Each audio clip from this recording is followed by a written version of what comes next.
pleasure today to present to Professor Balakrishnan, Professor Bradley, Professor Ingolfson, Professor Mitchell, Mr. Philip, Ms. Pomeroy, and Professor Wanragi. I'm Scarlett Kelly. The team member is Chris Smith. This presentation will present options, analysis, and recommendations to scale scan for safety across national health services, aka NHS.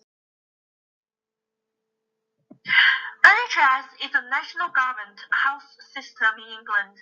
Scan for Safety is NHS eProcurement strategy to ensure adoption of global supply chain management standards and processes. Scan for Safety's purpose is to scale the remaining 148 out of 154 trusts within 4 years. NHS has 7 principles in the areas of patient-centered health services, needs and standards, partnership with other organizations, and accountability to the public regarding achieving the best value of taxpayers' money. NHS values include patient-centered respect, inclusiveness, and services.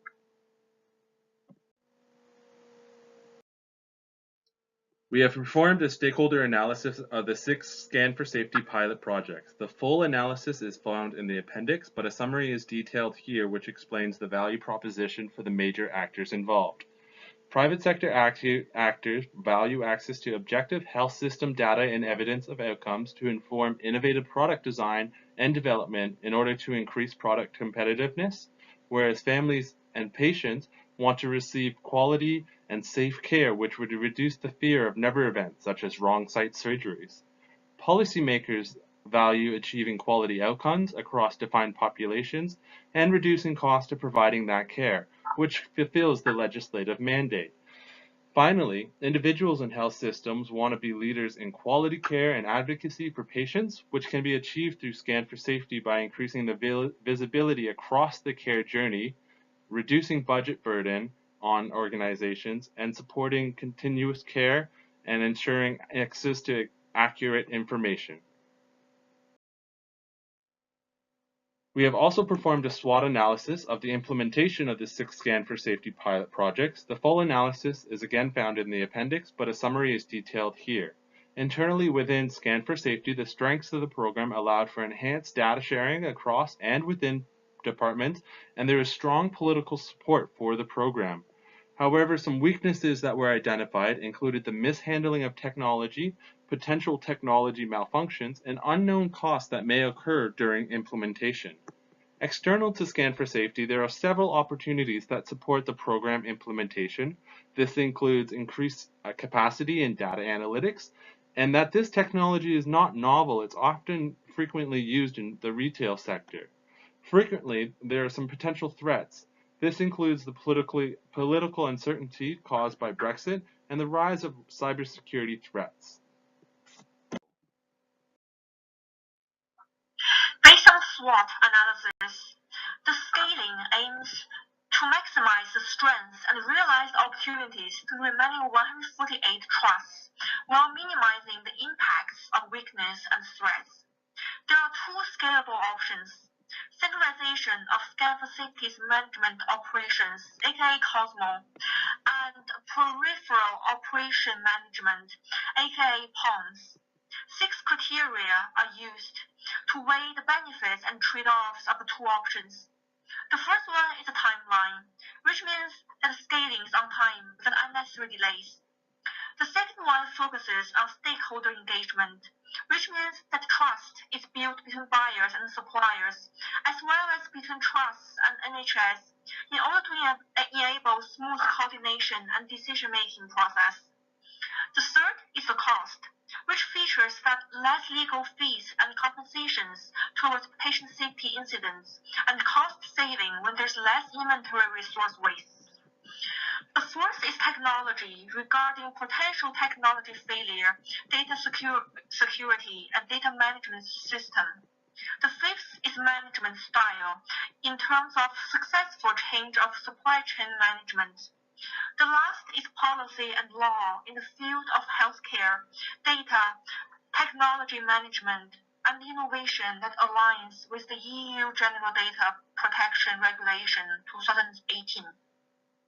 Cosmo, as the centralized change management model, has the advantage to initiate central control and coordination in ensuring that project is on time, stakeholders work with each other, lower cost, and create clear accountability framework, enable technology application and usage, increase capacity in data analytics and sharing across and within departments, decrease technology misuse and cybersecurity threat, and policy and law development.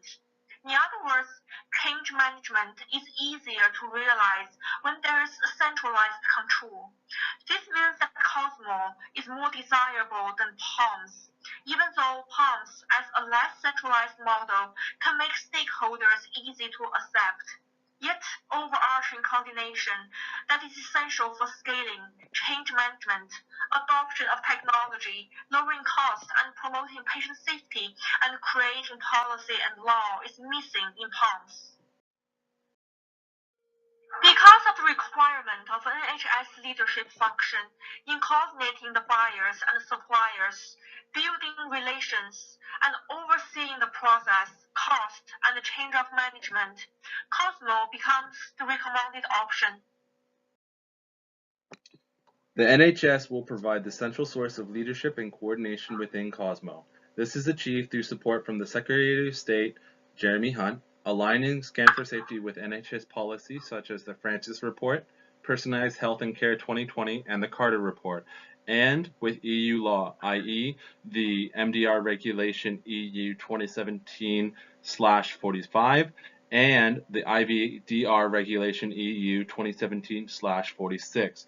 And finally, supporting the clinical commissioning groups in contract renegotiations with suppliers. This is further detailed in the appendix section. Scan for Safety's vision, mission, goals, and objectives have been developed to achieve NHS policy goals and align with the upcoming EU laws. These are detailed below. The vision is patients are improving safety and improving care. Products, everything is recording and everything is accounted for. Place, everything is trackable and everything is traceable. Process is just simplifying process. The main goals are for location identification through adoption and implementation of global location numbers. Catalog management through adoption and implementation of global trade identification numbers. And patient identification through the adoption and implementation of global service relation numbers. The objectives to achieve our goals are through inventory management, utilizing GS1 data standards to increase effectiveness in product inventory management. Effectiveness is decreased variation and decreased waste, as stated in the Carter Report. Purchase-to-pay systems will be implemented, and that'll automate ordering, invoicing process between buyers and suppliers through PEPL and GS1 standards. And the final objective is product recall, being able to track and trace products and drugs from suppliers to individual patients within a trust during a recall event. NHS should implement Cosmo, which includes system-level adoption of GS1 and PEPL standards. This approach aligns with the current internal market approach to healthcare delivery from NHS England. This should occur in waves with continuous improvement and knowledge sharing promoted across trusts. Trusts will transition from rational, transactive organizations towards generative learning organizations.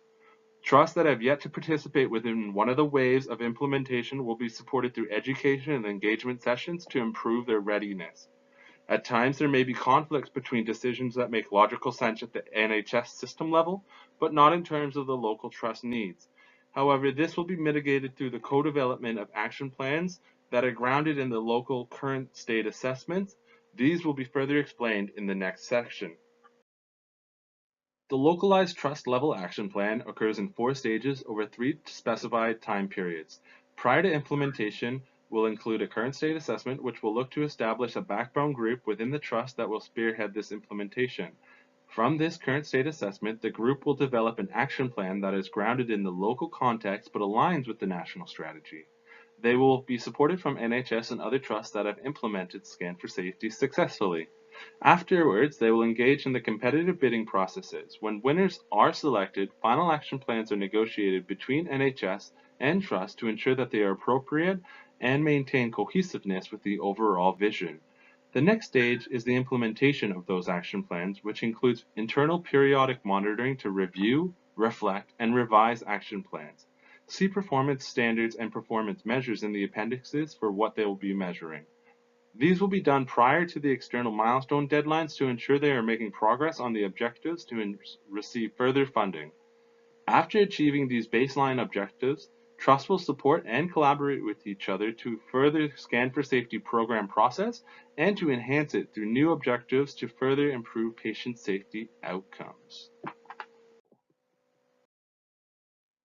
Cosmo has limitations in building relationship with suppliers. We're using centralized approach. Therefore, NHS will engage suppliers through education and engagement sessions in order to increase their levels of understanding and support of the scaling. The Trust implement standards can be communicated to suppliers, which ensures effective communication that help meet the scaling timeline. Continuous improvement and knowledge sharing will accelerate the adoption of standards and building long-term relations so that suppliers, along with buyers, are compliant with EU law by 2020 and mitigate risks of sanctions resulting from non-compliance.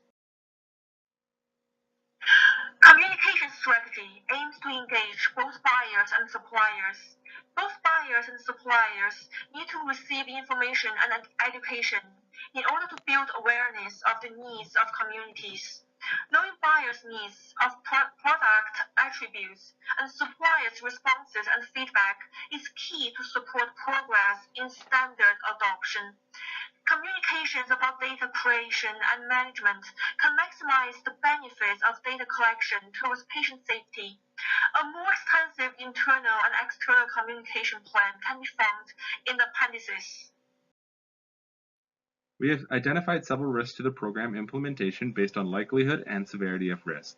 The first risk is the lack of legal tools around data management. There's a need to design legal frameworks when big data is being collected.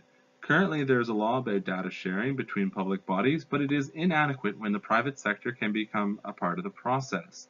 Therefore, guidelines about data ownership, data management, data access, and data security regulation will be developed.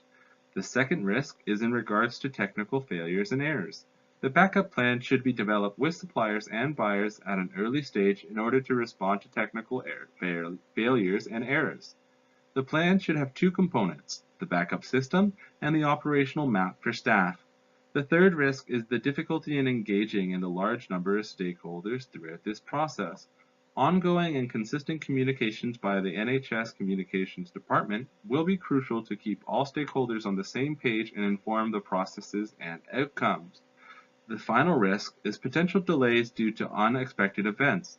Constant reminders of deadlines can mitigate any foreseen delays. However, when there are unexpected delays, there should be a change of priorities and tasks in order to prevent the delay of the whole implementation. This requires a higher level of stakeholder engagement and a higher level of capacity of the emergency team to respond to any delays in this. To conclude, Scan for Safety is NHS eProcurement strategy that will ensure adoption of global supply chain management standards and processes in order to promote patient safety and lower costs. A centralized model is a sound option to scale up to the remaining 148 trusts of NHS England within 4 years, which features the use of location numbering, catalog management, and patient identification. As scaling up proceeds, focuses should move to more key aspects, such as asset management and outcome analytics. Thank you for your time and interest in our presentation. More details about our implementation plan and rationale can be found in appendices and slide notes.